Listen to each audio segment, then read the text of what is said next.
Hello people, I am the Real Comic Book Gamer, and today we're going to be talking about the Batman Who Laughs, specifically the miniseries, not just an overall thing about the character. We'll be talking about the character, obviously, but mainly this video is going to be talking about, going to be a general overview of the miniseries that came out earlier this year. It's a 7-issue miniseries written by Scott Snyder, and the art is done by Jock. This is the same creative team behind my favorite Batman story ever, which is Batman the Black Mirror, back when Dick Grayson was Batman before the New 52. And they did a great job with the series. The Batman Who Laughs is a character that's spun out of Dark Knight's Metal, which is a huge storyline that Scott Snyder set up. Not really going to be talking about Dark Knight's Metal. It's mainly about this miniseries. So, let's get into it. The story opens up with Bruce doing a typical Batman thing. He's chasing some bad guys. They stole a body, and during this, an interesting fact that we learned is Alfred starts making jokes about, oh, you know, the city should start offering Batman insurance packages for all the damage you cause. And Bruce is like, yeah, they do. The Batman insurance policies are called Dark Knight Returns. So that was a nice little fact we learned from Batman. But anyways, he's fighting these guys. He's chasing these criminals. He beats them all up. He gets to the dead body. He opens the casket, and he sees that dead body that they stole is Bruce Wayne. So he's like, why is there Bruce Wayne's body? It doesn't make any sense. He starts examining him. He realizes that this Bruce Wayne quit being Batman after the Bane broke Batman's back. He got married. He had some kids.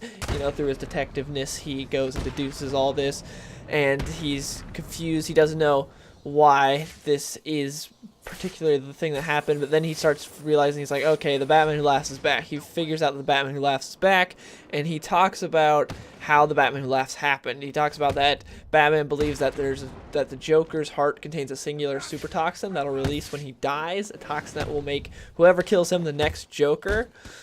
So yeah, and then we cut to the Batman Who Laughs. He breaks into Arkham along with the Grim Knight. The Grim Knight it's basically the Punisher meets Batman. He's really cool. If you guys want me to, I'll make a video on him, because we got a one-shot during this that tied into this mini-series explaining the Grim Knight. He's really cool. He's literally Punisher meets Batman. If you want me to make a video on him, let me know in the comments, and I will, because that'd be fun to talk about. He's a really cool character. But anyways, the Grim Knight breaks into Arkham Asylum along with the Batman Who Laughs. He kills a bunch of people. They get to Joker's cell. The Batman Who Laughs kills Joker. Turns out it's not actually Joker. It's just a decoy that Joker had there. Joker had escaped like days prior or however long before.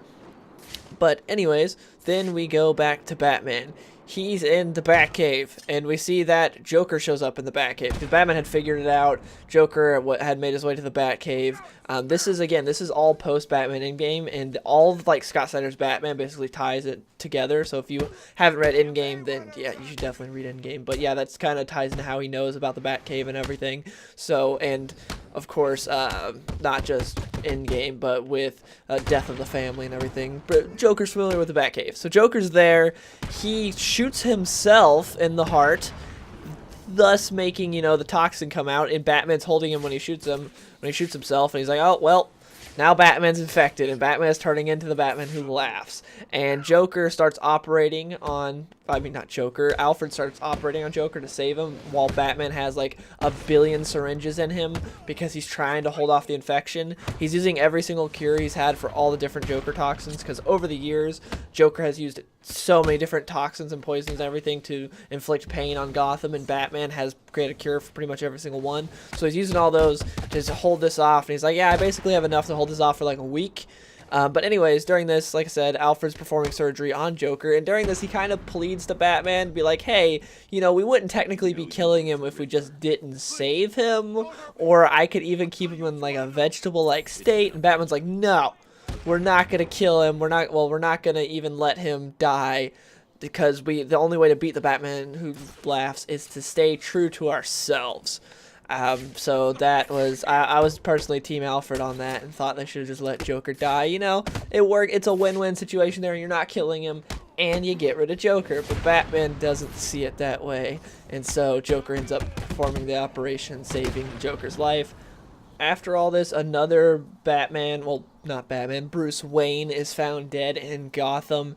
Bruce goes and investigates, and it turns out that this Bruce he was older. It looks like he had become mayor of Gotham, and he had also quit being Batman when Jason died, and he was also a more happy Bruce, it seems. But then he notices on the body that there was a blood sample taken.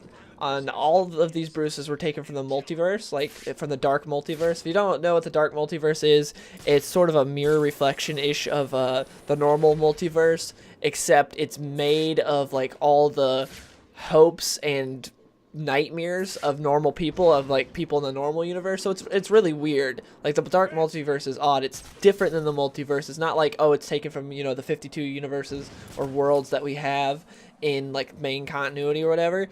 Dark multiverse is sort of like a mirrored side of that. It's a lot different.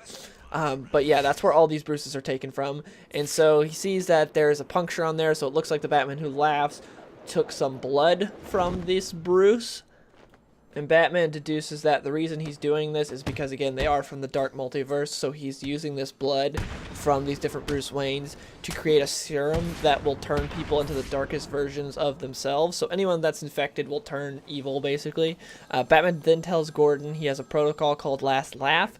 Last Laugh was a protocol that Gotham created in like the late 1700s because a big thing happened and that was bad then, and they created like a thing to save the city. I'm not going to go really into what it was, but it's a big thing to save the city basically if something bad happened. Batman created his own version of Last Laugh, which would help against any chemical or biological attack. So it would cut off Gotham, like Gotham's entire water supply, so nothing could be fed into it, nothing bad. It would purify the air in Gotham. It would pull from a reservoir that was completely clean, so if the water itself did get poisoned in Gotham, it couldn't get poisoned anymore because it would be cut off, and it would pull from a reservoir that was clean. And so that's the new Last Laugh. So Batman tells Gordon about that. He's like, yeah, the Batman Who Laughs is going to go after that and try to shut that down, so I need to go and stop him. So Batman goes to try to stop him. They get into a fight. It's a really cool fight. This is issue 2, by the way, and this is my favorite issue of the entire series. It's a 7-issue miniseries. I love the whole series. It's really good, but it definitely peaks in issue 2. Issue 2 is arguably my favorite issue of the year. It is so damn good. Like, issue 2 of the Batman Who Laughs is what really got me into the series, because I enjoyed issue 1, but then when I read issue 2, because I didn't have it on my pull list yet, I was just picking it up. After I read issue 2, I was like, okay, series is on my pull list. Issue 2 is so good. If you read any issue of this, it's recommended that you start at the beginning, obviously, but issue 2 is definitely check it out. If you were not pulled in by issue 1, read issue 2. It's so good. But anyways, Bruce is fighting the Batman Who Laughs. He puts up a good fight, but ultimately gets taken down because the Grim Knight is posted up on a rooftop across the way from Wayne Tower, which is where they're fighting, and he puts a bullet straight into Batman, and that bullet has a taser in it, so Batman now is just forced to sit there and listen to the Batman Who Laughs monologue. Batman Who Laughs tells him a little bit about the Grim Knight, talks about how the Grim Knight is Bruce, when Joe Chill killed his parents, Joe Chill just dropped the weapon and Bruce picked it up. That's what turned into the Grim Knight. And then he also, but then after that we see that Batman tells the Batman Who Laughs that he's going to kill him, and which is pretty funny because not too long ago Batman was like, we can't allow the Joker to die, but then he's threatening to kill the Batman Who Laughs. The Batman Who Laughs even makes a comment about it, like saying, what, since I'm you it doesn't count, free pass. So that was pretty good. But anyways, then we see that Batman escapes Wayne Tower, the Batman Who Laughs destroys it, so he destroys the Last Laugh protocol. Or so we thought. Turns out Batman is Batman, so he has a backup plan, so he can still activate the Last Laugh protocol. But then at the end of issue 2, we see that the only person that really knows what the Batman Who Laughs is going to do or how he's going to do it is James Gordon Jr., which is Jim Gordon's son. But anyways, so the reason he knows that is because there's all these different tunnels under Gotham, like the Gotham waterways, and James Gordon Jr. used to have plans to infect Gotham, to terrorize Gotham, because he's a bad guy. So he knows like the underground of Gotham like the back of his hand. He had all these journals filled with all these ways that he would take down Gotham using the waterways. So they go to talk to him.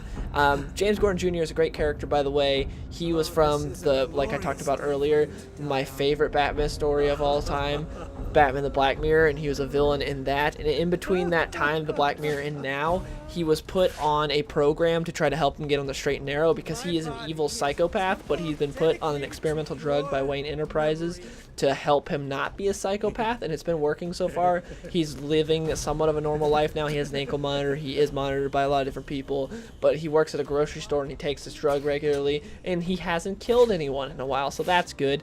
But Jim Gordon and Batman were a little skeptical of the program. But anyways, they talk to James Gordon Jr. They're like, hey, you need to help us with this. Let us know know which waterway that the Batman Who Laughs is going to use to infect Gotham. James is like, I'll try, but I don't really think like that anymore because the drugs have kind of affected my brain to where my brain's a lot different now.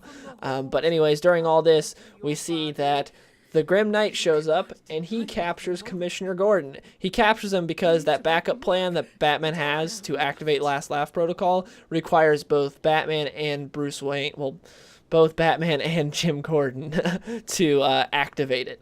So he kidnapped Gordon, so that makes it to where Batman can't activate the Last Laugh Protocol. Gordon, then we see, is all tied up, but he ends up escaping because the Grim Knight lets him escape. He's like, I'll, hunt you down like an animal, because he's not a fan of Jim Gordon, because Jim Gordon did some stuff to him back on his Earth, which, again, if I make a video on the Grim Knight, I'll talk about it then. But then we see that Batman has created his own version of the dark metal visor that the Batman Who Laughs wears. That cool little visor that doesn't really make a lot of sense of how he sees out of it, but we see that that is made out of dark metal, and Batman says it lets him see the dark multiverse and see people's fears, desires, and urges. The visor lets him filter out the dark energy, the noise. It lets him focus to see what he wants to see. But also during all this, the entire time, like I said earlier, Bruce was infected by Joker, so he's been turning into the Batman Who Laughs, and it's like not been good. He's been slowly fighting the urges, but he's still slowly transforming. And Alfred sees this, and he sees him with the visor, and he's like, nope, not gonna let it happen. He takes the visor from Batman. Batman tries to take it back from him, but Alfred puts a whooping on him. Alfred just starts beating the crap out of Batman. Then we see in Batman's eternal monologue, he's like, we can't fight Alfred. I've never done that before. But then he slowly goes from that to, maybe if I just bust his jaw or gouge his eyes out. And we see that, yeah, Batman's definitely not 100% Batman. He's changing into the Batman Who Laughs. It's not good. Batman gets the visor from Alfred. He tells him he's sorry, but he needs to use it to stop him, to try to see where he's going to be next, because the Batman Who Laughs has been using the dark metal to create portals to these other worlds to bring these Bruce Waynes in so he can get their blood to create that serum. So with the visor, he can see where those portals are going to be created and go and hopefully stop the Batman Who Laughs. Batman and Jim Gordon reunite. They're going to go and activate Last Laugh Protocol, and then Batman's like, wait, you got away way too easy. It looks like they want us to activate Last Laugh Protocol. That's part of their plan.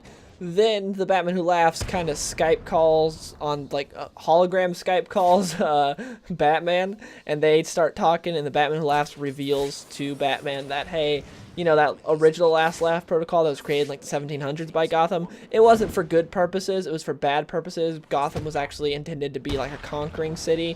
Like, it was not for good reasons why they had it, and he reveals that to Batman, and so he's like, you should just activate Last Laugh, and Batman does. Where we see that the reason Batman did it wasn't for bad reasons. The reason Batman actually did it was because he realized that no matter how long it took, eventually the Batman Who Laughs and the Grim Knight were going to be able to hack into Last Laugh, but this way, with him activating it, he gets control of like Gotham itself, of like the power grid and everything, so it gives him a bit more power, at least until they hack it. So at this point, we see that Batman is almost fully turned. Like, he's really close. Alfred talks about how only like 10% of his blood is clean. The rest is all just toxic from Joker's toxin. And after this, Batman and Gordon's son, so the Gordons, split up. The Gordons go to take on the Grim Knight. They get equipped in Batgear, so they're wearing Batman Beyond suits, which is pretty cool. And then Batman goes to Wayne Manor to take on the Batman Who Laughs.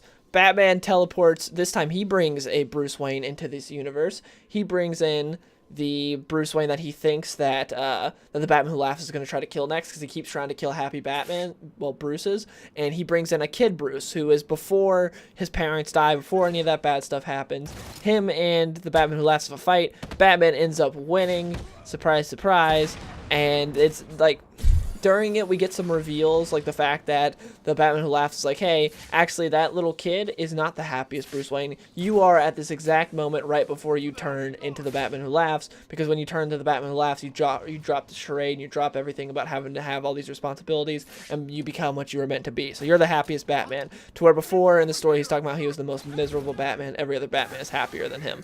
But anyways, Bruce ends up beating the Batman Who Laughs by hitting him with a bunch of, like, harpoons that are also tasers, and so that's how he beats him. Also, the Batman Who Laughs got shot several times by Alfred prior to that, so it was a team effort to take down the Batman Who Laughs. The Gordons take down the Grim Knight because the Grim Knight thinks he's turning James Gordon Jr. bad, but he's actually not. He's just faking it, and then he gets like stabbed in the back by James Gordon Jr., and that's how they stop him, and they're able to make sure he's not poisoning Gotham. And that's pretty much the end of the book there. We see that the Batman Who Laughs gets put into a like a dungeon that they have at the Hall of Justice, and Batman's able to be cured by little Bruce Wayne. Like, they use his blood to cure Batman. So the little Bruce Wayne that he took from the one universe, they use his blood to heal Bruce, and then they send that little Bruce Wayne back to the universe he came from. And that's pretty much the end of the book. I really enjoyed it. Again, issue 2 is great. The Batman Who Laughs is a really cool character. I just don't want him to overstay his welcome. He's currently in the Superman Batman series from Joshua Williamson, which has been pretty good so far. And again, he is a great character. It's just I don't want him to be oversaturated and overused because he's cool and people like him. I don't want to be like, we should put him in everything, because he has been a lot so far. And I'm just hoping that they choose to use him sparingly from now on. And Scott Snyder's done a great job with him. He's really cool. He's an interesting character, a lot different. Just, you know, combining Batman and Joker. Like, the whole point of the character, he even says in the book, is to be the embodiment of Batman always wins. Except for the fact that he doesn't win in this book. But that issue 2, man. Issue 2, rereading it for this video, still blows me away. I love that issue so much. But yeah, guys, that's pretty much it. You should definitely go and read this book if you have not. I skipped over a lot. I just went over the main points of the book. It's a really good book. I enjoy it. It's from Scott Snyder and Jock. It's a great creative team. But yeah, I hope you guys enjoyed the video. If you did, please let me know with a like and a comment, and I hope to see you guys next time. Yeah. On my grind all day, gonna make $1 million selling that someday. You know I'm in the building when I write this way. Put me in the ground when I bite this game.